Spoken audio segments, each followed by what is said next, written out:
का कोई सवाल, तीन Sabharwal. Your search ends here. आप सुन रहे हो वाई साउथ एशियन पॉल्स रैटम चल रहा है brought to you by Y media. Studio number जो है नोट कर लीजिए 9052269109 905-226-91 और 9 is the studio number to call. Y media के किसी भी प्लेटफॉर्म पे अगर आपको एडवर्टाइज करना है 416-475 416-475 5000 is the number to call या फिर टेक्स्ट। वेल ये गाना जो है आंखें खुली हो या बंद, ये गाना आपने सुना है बिल्कुल। एंड लव स्टोरीज, वैसे मोहब्बतें फिल्म का ये गाना है which was a 2000 Indian film release. काफी रोमांटिक फिल्म थी, ड्रामा फिल्म था, बिल्कुल रोम कॉम था ये फिल्म। एंड जिस तरीके से आंखें खुली हो या बंद हो प्यार हो ही जाता है, उसी तरीके से आपकी आंखें खुली हो या बंद हो, जो रियल एस्टेट है ना, वो भी काफी ज्यादा कमांडिंग वे में चला जाता है। ठीक है, क्योंकि एक तो आजकल काफी रिपोर्ट्स आ रही है, बहुत सारे रिपोर्ट्स आए हैं, ठीक है, एंड बहुत सारी अपडेट्स आए हैं, रिसेंटली कुछ न्यूज़ेस भी आए हैं, तो हम प्रिटी श्योर उसके बारे में लोगों के काफी सवाल है, काफी जानने की इच्छा है। तो इन सब के बारे में ना बात करने के लिए सेगमेंट के मेन स्पॉन्सर जो है वो जुड़ चुके हैं हमारे साथ। रियल एस्टेट का कोई सवाल पीके सबरवाल जी जुड़ चुके हैं हमारे साथ, उनको बिल्कुल वेलकम कर लेते हैं। पीके जी, वार्म वेलकम, कैसे हैं आप? बिल्कुल ठीक सर, आप बताइए। And very good afternoon to all our listeners. Good afternoon sir, बिल्कुल all good all good. And वैसे पीके जी बातों का सिलसिला बिल्कुल आगे बढ़ाएंगे, बट धीरे धीरे हम लोग थोड़े से विंटर की तरह रुक कर रहे हैं। आपको क्या लगता है इस बार व्हाइट विंटर होगा या नहीं होगा? क्या एक्सपेक्टेशंस है आपके? वेदर एक्सपर्ट नहीं हूँ मैं सर। वेदर एक्सपर्ट नहीं हूँ मैं। बाकी जैसे कहते हैं व्हाइट विंटर तो वैसे ही बड़ा अच्छा लगता है, क्रिसमस के आसपास वैसे ही बड़ा अच्छा लगता है जी। अगर इंसान और चूहे इनकी ख्वाहिशें पूरी हो जाए ना तो दुनिया बहुत जल्दी तबाह हो जाएगी। हाँ, चूहे और इंसान करेक्ट गई है। तो सबकी ख्वाहिशें पूरी नहीं हुआ करती, और उसी में मजा है, उसी में एक सरप्राइज है, उसी में एक जैसे कहता है ना, एक किस्म से एक सरप्राइज फैक्टर का अपना अलग ही मजा है। जी जी जी। पता होगी आज टेम्परेचर 40 डिग्री सेंटीग्रेड होगा तो क्या मजा आया। पता होगी आज बारिश होगी तो क्या हुआ, सारे छतरी लेके निकल पड़े, क्या मजा आया। भीगने की नौबत नहीं आई रही। नहीं बात आदमी की ख्वाहिशों के अलावा भी कुछ होना चाहिए। क्या बात है, ये एक्चुअली सही बात कही आपने कि सिर्फ विशेस या वो जो है कंटेनमेंट जो होता है, हाँ, उसके प्रायर भी एक चीज होती है, ताकि वो लाइफ में वो सरप्राइज बनता रहे, वो एक बढ़ने का जो इच्छा है, मोटिवेशन है, वो रहना तो चाहिए, है कि नहीं? बिल्कुल बिल्कुल बिल्कुल बिल्कुल। ये तो सरप्राइज फैक्टर। मेरे से कई बार मेरी वाइफ पूछती आज क्या बनाऊं, मैं कहता बस मजा ही क्या आया जी। सरप्राइज में सरप्राइज बताओ। ठीक है जी, सरप्राइज बताओ। और ऐसी एक नेचर गई या ऐसे विचार एक दूसरे के अंदर तक हम घुस गए कि साला सरप्राइज भी पता होना चाहिए हो गया सरप्राइज में क्या होगा। अच्छा। सरप्राइज में भी पता चल गया कि आज क्या सरप्राइज में क्या होगा, मौसम के हिसाब से, खाने की रूटीन के हिसाब से जी। कल का खाया, परसों का खाया, डिनर में आज ही होगा, फ्लावर स्नैक्स भी। हाँ जी। तो बल्कि एक आध बार तो मैं बड़ी चलो पर्सनल ज्यादा हो जाता हूँ कई बार। एक बार मेरी किसी की शर्त लगी तो तब उस जमाने में सेल फोन भी नहीं होते थे। अच्छा जी। और रास्ते में हम गाड़ी में थे, मैं कहा देखो क्या बात है, मैं कहा मुझे तो लगता है कि आज उसने ये बनाया होगा। और ये हमारा अक्सर जो है हमारा सरप्राइज नहीं रहता। कहता चलो, प्रोफेसर थे वो, चांदना नाम था उनका, कहता चले, मैं चलो। घर चल पड़े। घर चल के मैंने पूछा, मैंने बता चुका था पहले उनको क्या है, कहते भिंडी। मैं कहा तुझे क्या कहा था, कहते भिंडी। मैं कहा एक बात और, भरे मसाले वाली भिंडी कटी हुई, कहती भरे मसाले वाली। मैंने कहा मैंने क्या कहा था। तो वो सरप्राइज जो है ना हमारा सरप्राइज नहीं रहा। अच्छा जी। और कई बार वाइफ बोलती है क्या है सरप्राइज, क्या वो जान के बदल देती है, और मुझे कई बार लगता है आज ये सरप्राइज को बदलेगी और ये कर देगी, वो फिर पकड़ी जाती है बेचारी। अच्छा। वैसे ये भी सरप्राइज ही है कि नहीं, ये बताइए आप। ये भी बहुत बड़ी सरप्राइज है। वो तो कोई एक सरप्राइज का छोटा सा जोक याद आया। किसी ने कहा अपने दोस्त को, यार मेरी वाइफ से बनती नहीं बिल्कुल भी, बहुत बुरा हाल है मेरा, मैं क्या करूँ, मेरी तो जिंदगी बर्बाद होगी। कहता बड़ाई किया कर उसकी तो। अच्छा। कहता वो बड़ाई के लायक हो तो करूँ ना। वो कहता है तू ना भी हो तो भी किया कर। जैसे फॉर एग्जाम्पल खाना तो बड़ा गजब का बनाती है, कहता बहुत गंदा बनाती है, नहीं खाया जाता मेरे से। कहता बड़ाई करके देखना, बहुत मजा आएगा, खाना तो तूने वैसे भी है वो, जाके बड़ाई कर। कहता आज करूंगा। घर जाता है, घर जाके दाल जैसी खाता है, कहता कमाल की दाल बनाई है। उसने उठा के पतीला फेंका, कहती आज होटल से मंगाई थी इसीलिए। वो फिर झगड़ा हो गया। वो कहता मेरी किस्मत में है ही नहीं है। उस भले मानस को कम से कम खा के अंदाजा लगा लेना चाहिए था कि इसके हाथ की है ही नहीं। वो मक्खी पे मक्खी मारने वाली बात होगी, जैसे दोस्त ने कहा वैसे जाके कह दिया। भाई तू खा के तो देख कि उसके हाथ की दाल लगती नहीं है, कम से कम चुप ही रहे। आज ही चुप रहे, उसने उसी दिन बोलना था यार कमाल की दाल है, तो उठा के फेंकी प्लेट। आज मैंने होटल से मंगाई थी, तूने बढ़ाई कर दी। बेचारे बेचारा सबरू। क्या बात है, क्या बात है। And PK ji, interestingly I think callers जुड़ने ही स्टार्ट हो गए, तो I think we take a caller first, उसके बाद सवाल जवाब जरूर करेंगे। हाँ जी, आप ऑनर है, welcome to Y media, please go ahead. हाँ जी पीके जी, नमस्कार, जस्ट बोल रहा हूँ। हाँ जी, क्या हाल है जी? जस्ट जी ठीक हो? बहुत बढ़िया जी, बहुत बढ़िया। मैंने तो सहरा जी को ये कहना था कि सहरा जी, आपने कभी इनका टीवी प्रोग्राम सुना है आज जो शाम को आता है? हाँ जी, एक आध बार मैंने सुना है जी। जी पता नहीं ये कहाँ से रियल स्टेट वाले बन गए हैं। ये अगर मोटिवेशन में हो जाते ना तो एक रियल स्टेट से 10 गुना 20 गुना ज्यादा पैसा बनाते। इनकी बातें ही ऐसी होती है। मैं तो शरेआम इनको गुरु कहता हूँ, मैं कहता हूँ इनका भक्त हूँ। और मैं जी आज की बात नहीं, ठीक है जी, मैं आज की बात नहीं कर रहा हूँ। मैं तकरीबन पिछले 20 साल से ज्यादा, 20 से ज्यादा हो गया। हाँ ज्यादा हो गया, मैं तब से सुन रहा हूँ और मैंने कभी मिस नहीं किया, जो मर्जी हो जाए, क्योंकि आपकी बातें इतनी अच्छी होती है ना। मैं कहता ये अगर पीके जी अगर मोटिवेशनल स्पीकर होते ना तो रियल स्टेट से तो कम से कम भी 10 गुना ज्यादा पैसा बना ले। ऐसे होता है यार जी, पैसा तो खैर सेहत हो, पैसे की तब तक इम्पोर्टेंस है जब तक पैसा नहीं है। जब आ जाता है तो इम्पोर्टेंस उसकी कम हो जाती है, और वो इम्पोर्टेंस बनी भी रहनी चाहिए। ये बात आपकी, मैं इज्जत करता हूँ इस बात की। लेकिन एक बात हो रहा है कि मेरे को एक आदत है सीधी सादी बात करने की। पिछले शो में अभी किसी के साथ किसी ने कुछ कह दिया और उनसे जब बात हो रही थी तो मैंने कहा कि ऐसे अमोर्टाइजेशन 30 साल की होगी, तो उन्होंने कहा बैंक को कितना फायदा हुआ। मैं कहा यार अपने फायदे की बात करो, किसने बढ़ गई? कहते नहीं बैंक को ज्यादा फायदा होगा। तो मैं थोड़ा सा बोल गया कि हम कई बार अपने सुख से इतने ज्यादा खुश नहीं होते जितने दूसरे के सुख को देख के दुखी हो जाते हैं। नहीं, दुखी हो जाते हैं दूसरे के सुख को देख के। तो वो जो है ना, फिर किसी ने शो में कहा कि आपने सीधी सादी बात सीधी कर दी। तो मैंने कहा, वो 2 लाइनें मुझे याद आ गई बड़ी पुरानी। यूं तो भीड़ काफी हुआ करती थी महफिल में मेरी, फिर मैं सच बोलता गया और लोग उठकर चलते गए। मैं सच बोलता गया, लोग उठ चलते रहे। लेकिन यहाँ पर यश जी, आप जैसे प्यारे लिसनर जब आते हैं तो ये डायलॉग जो उल्टा हो जाता है।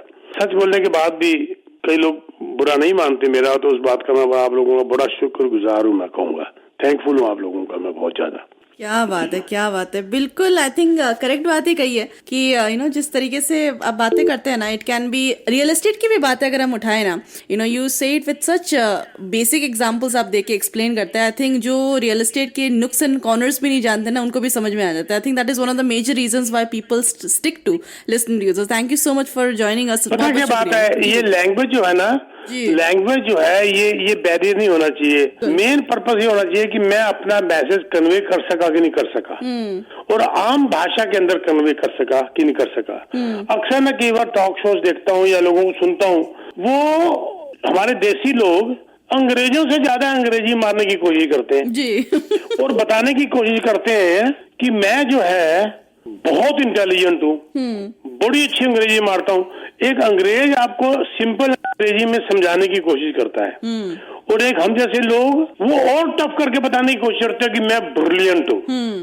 उनको ये नहीं पता कि अंग्रेजी और हिंदी में इतना ही फर्क क्या है कि अंग्रेजी में डोंकी, हिंदी में गधा। बात तो मुझे बताइए कुछ फर्क हुआ? बिल्कुल नहीं। वो डोंकी कह के बड़े भारी अंग्रेजी मार रहे हैं, जबकि हिंदी में वो गधा है। क्या बात है। अब वो अपने पर ले रहा है तो छोड़ के भाग जाएगा, अगर इसको आम ले रहा है तो समझ जाएगा जी। क्या बात है। तो इस तरीके से है जी जी। यश जी का फोन आया, thank you very much Yash ji, आपका बहुत बहुत शुक्रिया यश जी। बिल्कुल, एंड थोड़ा अगर हम रुक करते हैं बिल्कुल रियल एस्टेट की बातें, तो इन्फ्लेशन की एक रिपोर्ट आई है एंड कुछ लोग कंफ्यूज, मैं इसलिए मैं पूछ रही हूँ कि कुछ लोग बोलते हैं इन्फ्लेशन कम हो गया है, बट इन्फ्लेशन बढ़ने का रेट कम हुआ है या फिर कम हुआ है? बढ़ने का रेट कम हुआ। बिल्कुल, इन्फ्लेशन कम हुआ तो डिफ्लेशन हो जाएगा ना जी। बिल्कुल, धीरे धीरे रिसेशन की तरफ चला जाएगा। इन्फ्लेशन की रफ्तार कम हुई है बढ़ने की, जो 8.1% की चली गई थी वो कम होकर 2% तक आ गई है, और बैंक ऑफ कनाडा के टारगेट को उसने बहुत पहले अचीव कर लिया, और लोगों की जो इकोनॉमिस्ट की एक्सपेक्टेशन थी 2.1% की, उसको भी उसने तोड़कर 2% में आ गई। और ये 2% जो है इन्फ्लेशन की रफ्तार, जो स्लोएस्ट ग्रोथ है ये इन द लास्ट 40 मंथ्स। फरवरी 2021 के बाद ये स्लोएस्ट ग्रोथ है इन्फ्लेशन की, which is a very good sign. लोग अभी कहते हैं सुबह, इसलिए क्वेश्चन क्या होगा क्योंकि सुबह के शो में किसी ने कहा था हमें तो सब्जियां अभी भी बहुत महंगी नजर आ रही हैं, वो कहाँ कम हुई है। अरे इन्फ्लेशन है, 2% और बढ़ गई है ऑन एवरेज, कम नहीं हुई। उसकी कीमत बढ़ने की रफ्तार कम हुई है, बढ़ अभी भी रही है। अगर ये बढ़नी बंद हो जाए, नीचे आ जाए, तो वो डिफ्लेशन है, रिसेशन की तरफ चला जाता है। तो इन्फ्लेशन बढ़ने की रफ्तार जो है स्लोएस्ट ग्रोथ है अभी 2% इन द लास्ट 40 मंथ्स। जी। एंड पीके जी, इसका इम्पैक्ट क्या पड़ रहा है इंटरेस्ट रेट पे भी? हाँ, तो एक तो ये पहले तो मैं इस थोड़ा सा इन्फ्लेशन को थोड़ा सा खोल देता हूँ, इसको थोड़ा सा क्लैरिफाई करता हूँ कि इसके अंदर सबसे बड़ा जो हाथ रहा गैसोलीन प्राइसेस का रहा, कूलर जो हुआ है थोड़ा इन्फ्लेशन, शेल्टर कॉस्ट बढ़ी है, इसके अंदर होम रेंट प्राइसेस बढ़े 8.9% year over year, mortgage interest ने बड़ा तंग किया 18.8% ईयर ओवर ईयर, 23 से अगस्त 24 तक। तो ये जो है इन्फ्लेशन जो है, अब ये जो टारगेट है हमारा बैंक ऑफ कनाडा का 2.5% तक लाने का था अगले साल जून तक, वो उससे भी कम हो गया 2% अभी आ गया। और रही बात इसकी इंटरेस्ट के ऊपर, वेरी पॉजिटिव इफेक्ट, क्योंकि जब इन्फ्लेशन बढ़ रही थी बहुत ज्यादा तो इंटरेस्ट रेट को जब इंटरेस्ट रेट को जब बढ़ा रहे थे वो इसको टैकल करने के लिए, अब जब ये इन्फ्लेशन कम हो रही है तो अब इनको इंटरेस्ट रेट कम करना पड़ेगा ताकि लोगों की बाइंग पावर लोगों के हाथ में आए, ताकि कुछ शॉप अराउंड करें, कुछ खरीदें, कंज्यूमरिज्म बढ़े। नहीं तो ये इन्फ्लेशन एक न्यूट्रल इन्फ्लेशन, ये मैं कहूंगा ये 2% से 2.5% के बीच में होनी चाहिए। और ये जो है इंटरेस्ट रेट अब ये कहने को आ गया है, जो कि मकलन साहब ने, गवर्नर साहब ने कह दिया था कि जो है उनका टारगेट है कि इन्फ्लेशन को 2 से 2.5% लाना अगले साल जून तक, प्लस इंटरेस्ट रेट को अगले साल के आखिर तक ओवरनाइट 3% तक लेके आएंगे। फिर उन्होंने एडवाइजरी में कहा था कि now he hopes to bring it down to 2.75%। आज 4.25% ओवरनाइट है। 6 बार अगर क्वार्टर% रेट कम और होता है, यानी कि 1.5%, तो नेचुरली आज 4.25% है, तो उसमें से 1.5 कम होगा, तो ये नेचुरली इनका टारगेट 2.75% का हो जाएगा अगले साल के आखिर तक। लेकिन अभी टाइम कितना है? 4, सिर्फ 2 घंटे पहले यूएस फेड की भी इंटरेस्ट की रिपोर्ट आई, 50 बेसिस पॉइंट उन्होंने झटके से कम कर दिया, 25 बेसिस पॉइंट की जगह 50 बेसिस पॉइंट। इसका मतलब ये हुआ कि अब चांसेस ये हो रहे हैं 50% से ज्यादा कि 23 अक्टूबर को जो 25 बेसिस पॉइंट जो इंटरेस्ट कम होना था, अब हालात ये बन रहे हैं कि वो 50 बेसिस पॉइंट होने की उम्मीद हो चुकी है। यानी कि ये अब ज्यादा रफ्तार से इंटरेस्ट रेट कम होने की उम्मीद हो चुकी है, जो आपने क्वेश्चन किया। और हमारे गवर्नर साहब ने बड़ा क्लियर कह दिया, bank of Canada ready for bigger rate cut, साफ कह दिया। मैंने उनके मुंह से 2 साल के बाद पहली बार ऐसी बात सुनी है बड़ी क्लियर कि bank of Canada ready for bigger rate cuts. उन्होंने कहा है कि उन्होंने हिंट दिया सीधा for more aggressive action on rates. ये एक क्योंकि उन्होंने ये भी साथ में कहा कि भाई ये कूलिंग जो जॉब मार्केट है, फेलिंग ऑयल प्राइसेस जो फॉल कर रहे हैं, ऑयल प्राइस जो नीचे गिर रहे हैं, और उसके अलावा इमिग्रेशन स्लो हो चुकी है, ये हिंट देता है कि हमें रेट कट ज्यादा बड़े बड़े करने पड़ेंगे। डिजार्डी ने भी यही बोला है, बीडीओ ने भी यही बोला है, बाकी जैसे कहते हैं अब हालात तो आगे ब्राइट इंटरेस्ट रेट के मामले में। जी बिल्कुल। एंड आई थिंक एक कॉलर जुड़ रहे हैं हमारे साथ। वेलकम टू वाई मीडिया, आप ऑनर है, please go ahead. Hello Saroj ji, नमस्कार जी। नमस्कार गिरीश जी, क्या हाल है? हाँ जी, बस ठीक है जी साहब, आपकी बात ठीक लगती है सरोज जी। अब लगता है अगले महीने वो हाफ एक कर ही देंगे और फिर उसका दिसंबर में फिर करें। हाँ, दिसंबर में फिर करेंगे 11 दिसंबर को। ये देखो आज 2 बजे जो आई रिपोर्ट फेड की, 50 बेसिस पॉइंट कम कर दिया। हाँ जी, कोई भी एक्सपेक्ट नहीं कर रहा था। हाँ जी, बहुत कम लोग एक्सपेक्ट कर रहे थे। बिल्कुल बिल्कुल बिल्कुल। आज सुबह हम जब बात कर रहे थे तो 25 बेसिस पॉइंट की बात हो रही थी, और देख लीजिए 50 उन्होंने कम कर दिया, और ये उन्होंने 4 साल के बाद किया है। सबसे आपको क्या लगता है, अफोर्डेबिलिटी हो पाएगी नॉर्मल लोगों के लिए, मिडिल क्लास के लिए, ऐसा कुछ लगता है? अफोर्डेबिलिटी का एक तो इंटरेस्ट रेट कम होना अफोर्डेबिलिटी हो रहा है सर। दूसरा अमोर्टाइजेशन जो उन्होंने 25 से 30 साल कर दी, वो बड़ी भारी एक अफोर्डेबिलिटी। और एक जो लोग बड़े घरों की तरफ जा रहे हैं, उनका उन्होंने जो लिमिट है इंश्योर्ड की, वो जो 1 मिलियन से बढ़ा के 1.5 मिलियन कर दी है। तो ये 3 चीजें, ये मेरे को लगता है कि बहुत बड़ा स्टेप है ये। और ये खुद ही सरकार कह रही है कि जो उन्होंने ये स्टेप लिया है, ये boldest mortgage reform in decades है। सरकार ने इसको एज इन नाम दे दिया इसको, the boldest mortgage reforms in decades. बात बहुत मोटी कर दी, बहुत बड़ी कर दी, पर हाँ इसमें दम तो है जरूर, ऐसी बात नहीं है। सिविल साहब, मुझे जो लगता है ना, थोड़ा सा इंफ्रास्ट्रक्चर बनाए, ट्रेनों को फास्ट करें, ज्यादा करें, तेज करें, थोड़ा दूर बनाए, हाईवे 1-2 बनाए, क्योंकि वीकेंड में ना सारे हाईवे भरे होते हैं, north south east west 401 4, every single highway भरा हुआ होता है। सर ये जापान वाला काम करें तो बात बनेगी ना, न्यूजीलैंड वाला काम करें, पैसा बांटने में लगे हुए, रेसी दिखा रहे हैं, अंदर कुछ है नहीं। हाँ जी। $1 बिलियन आपको पता ही है वीकली जो ब्याज दे रही है जो कंट्री, वो कहाँ इंफ्रास्ट्रक्चर में डालेगी। और बाहर दान पात्र में हम लोगों, आप जैसे लोगों से टैक्स ले लेके जा रहे हैं। इधर ब्रैम्पटन से GTA समझो, इधर सिर्फ 2 ट्रेन किचनर के लिए जाती है दिन में ना, तो ट्रेनों को बढ़ाए, थोड़ा फास्ट करें, थोड़ा सा लोग ना ट्रांजिट बसें भी 1-1 घंटे में वो भी भरी हुई होती हैं, थोड़ा ये बस इस पे थोड़ा खर्चा करना चाहिए। ओके, धन्यवाद sir. Thank you so much. बिल्कुल। एंड वैसे पीके जी, तो एक टेक्स्ट भी आया है, एंड ये तो एक ही क्वेश्चन है उनका, उनका नाम सागर है, तो वो आपसे पूछना चाहते हैं कि what areas in Ontario are currently the best for real estate investment, अगर हम लॉन्ग टर्म ग्रोथ या फिर अफोर्डेबिलिटी को कंसिडर करते हैं? नहीं, ये क्वेश्चन कितना वेग है जी कि इसको जवाब देना बिल्कुल देखना ये पड़ता है। सायरा, इनको बोलिए कि मेरा नंबर दे दीजिए ताकि मुझे टेक्स्ट मैसेज डालें, और सागर साहब को बिल्कुल जैसे कहते हैं मैं आराम से समझा दूंगा, क्योंकि ये एरिया पे डिपेंड नहीं करता, ये डिपेंड करता है number 1 price as per the area. मान लीजिए एक एरिया जिसका प्राइस $600 पर स्क्वायर फीट है और वहां पर इनको $700 पर स्क्वायर फीट मिल रहा है, तो ये गलत हो गया। और एक एरिया है जहाँ का प्राइस है $700 पर स्क्वायर फीट, लेकिन मिल रहा है इनको $600 पर स्क्वायर फीट, तो वो एरिया बढ़िया हो गया। ठीक है ना। प्लस उसके बाद हमें ये देखना पड़ता है इन्वेस्टमेंट कैसी बात कर रहे हैं, जमीन की बात कर रहे हैं, सिर्फ लैंड की, तो उसके लिए एरिया अलग ढंग से देखे जाते हैं। अगर एक कमर्शियल इन्वेस्टमेंट में जाते हैं तो उसके लिए अलग एरिया देखे जाते हैं। अगर ये इन्वेस्टमेंट्स करना चाहते हैं रेजिडेंशियल के अंदर और उसमें कौन सा लो राइज करना चाहते हैं उसके लिए अलग एरियाज हैं, हाई राइज के अलग एरिया हैं। और अगर ये उसमें इन्वेस्टमेंट को अंदर खुद भी रहना चाहते हैं तो वो बिल्कुल ही सिनेरियो चेंज हो जाता है। ठीक है ना। तो ये इतना छोटा आंसर नहीं है, इसके लिए बैठ के 45 मिनट बैठ के विदाउट ऑब्लिगेशन 1 कप चाय पीनी पड़ेगी बिना शुगर के। बिना शुगर के, वाह।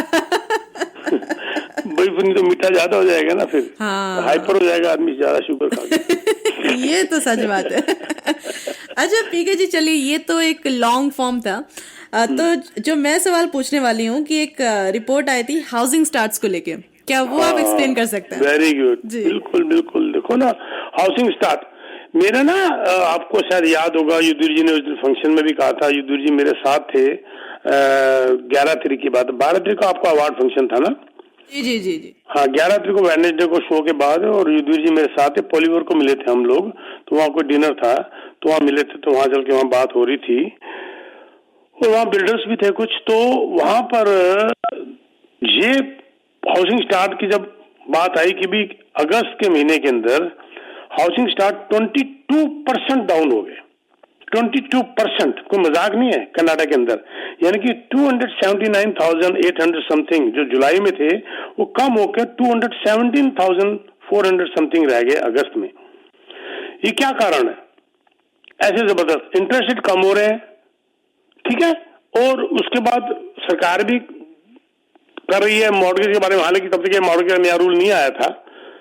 उनका मानना है कि 3 मेन फैक्टर्स हैं एक बिल्डर के लिए जब वो कंस्ट्रक्शन स्टार्ट करता है। क्या है? हालांकि परमिट बढ़ गए, आपको याद है 2 हफ्ते पहले हमने कहा था परमिट बहुत ज्यादा बढ़ गए, परमिट बढ़ा दिए। परमिट बढ़ना अलग बात है, कंस्ट्रक्शन स्टार्ट करना अलग बात है। परमिट हाथ में है लेकिन हिम्मत नहीं हो रही कंस्ट्रक्शन स्टार्ट करने की।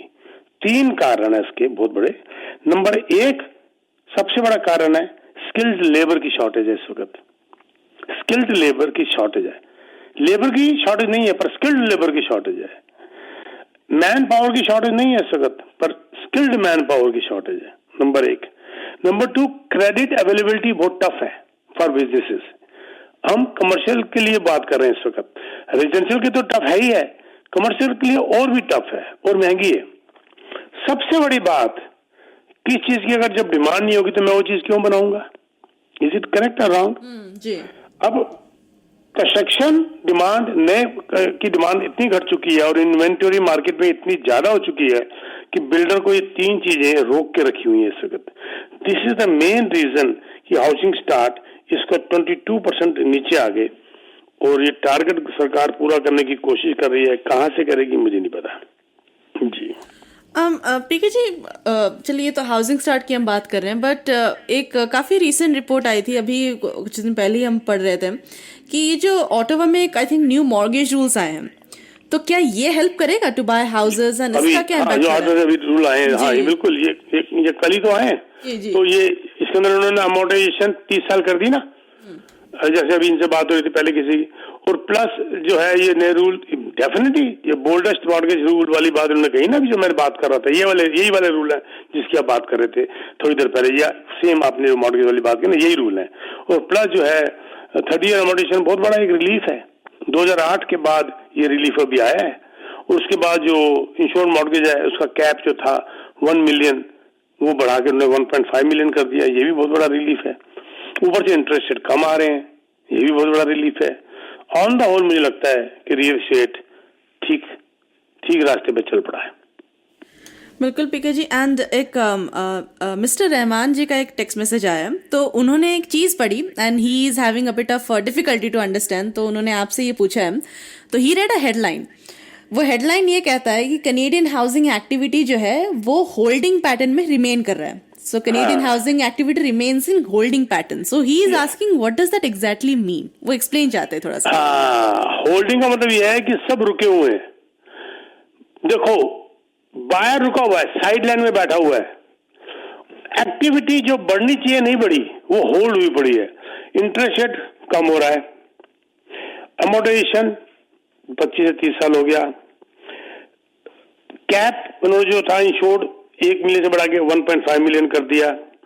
माहौल खुशहाल हो रहा है, उसके बावजूद भी एक्टिविटी वहीं की वहीं है।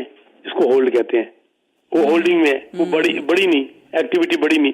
मामूली से हलचल जरूर नजर आई है हमारे को, इस वक्त हलचल जरूर नजर आई है, पर वो होल्डिंग पैटर्न में है।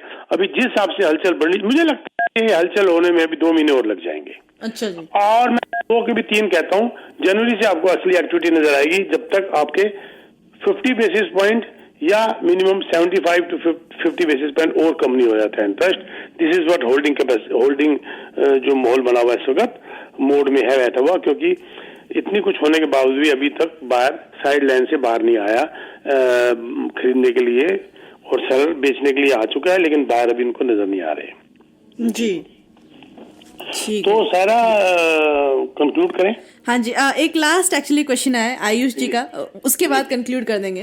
आई थिंक उन्होंने कुछ, बिकॉज ये मैंने भी रिपोर्ट आई थिंक पढ़ी थी, उन्होंने पूछा हुआ कि जो रेंटल रेट्स है ना स्मॉलर कैनेडियन मार्केट्स में, रेजिना हो गया, उन्होंने क्वेबेक सिटी का नाम लिया है, वो किस तरीके से इम्पैक्ट कर रहे हैं ओवरऑल नेशनल एवरेज को, क्योंकि डिक्लाइंस मेजर सिटीज में तो हो रही है, वैंकूवर एंड टोरंटो में, तो वो ये जानना चाहते हैं। हाँ, आपको उनको ये भी बता दो साथ में कि अगर वो कह रहे हैं कि ये कई जगह में कम हो रहे हैं, लेकिन on the whole 8.9% prices jump हुए ऑल ओवर कनाडा की एवरेज में ईयर ओवर ईयर, अगस्त से अगस्त 8.9%, क्योंकि वो सारी एवरेज रीजन वगैरह छोटी मोटी जगह की जो जगह की रेंट की एवरेज इन बड़ी सिटीज ने खराब कर दी। 8.9% रेंट जंप हुआ है ईयर ओवर ईयर अगस्त से अगस्त के अंदर।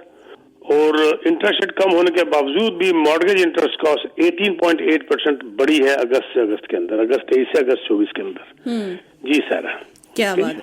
बिल्कुल पीके जी, बहुत बहुत शुक्रिया पीके जी जॉइनिंग अस एंड एंडिंग में अगर आप कुछ अपडेट देना चाहें for any real estate need आप मुझे कांटेक्ट कर सकते हैं। जल्दबाजी नहीं होगी, सोच समझ के काम किया जाएगा। नो ऑब्लिगेशन, आपको कॉल बैक नहीं की जाती। आप आइए, अपनी सिचुएशन हमसे डिस्कस करिए, सच्ची सलाह ली जाएगी। नहीं लेना मत लीजिए, लेना लीजिए, सूट करता लीजिए, नहीं तो मत लीजिए। सच्ची नेक सीधी सादी सलाह के लिए आप हमें मिल सकते हैं।